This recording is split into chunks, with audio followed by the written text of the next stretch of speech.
सिंधु दर्शन गाने वॼायो ॿोली बचाई। छा तव्हां कॾहिं महसूसु कयो आहे त घर में सभु गॾु हूंदे बि दिलि अकेलो छो महसूसु कंदो आहे? अॼु सभु हिक ई घर में रहनि था, पर आहिस्ते आहिस्ते दुनिया जे विच में फ़ासिला वधंदा था वञनि।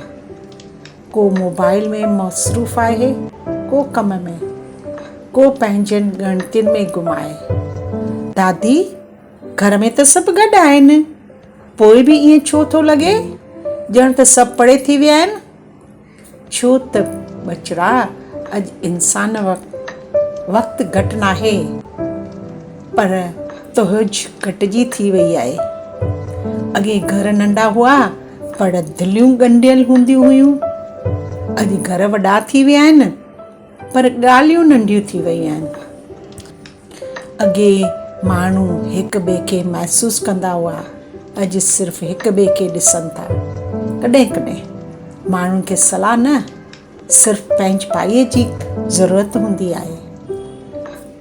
जॾहिं घर में प्यार सां ॻाल्हियूं थींदियूं आहिनि तॾहिं घर घर लॻंदो आहे, पर जॾहिं सभु पंहिंजी पंहिंजी दुनिया में गुम थी वञनि त इंसान भीड़ में बि अकेलो महसूसु कंदो आहे। रिश्ता वक़्त सां न, पर अहसास सां मज़बूत थींदा आहिनि। इन करे कॾहिं कॾहिं मोबाइल हेठि रखी सिर्फ़ु दिलि सां ॻाल्हाए ॾिसो।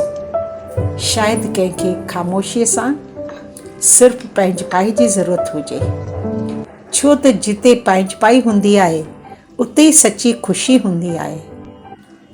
ओम शांति शांति शांति।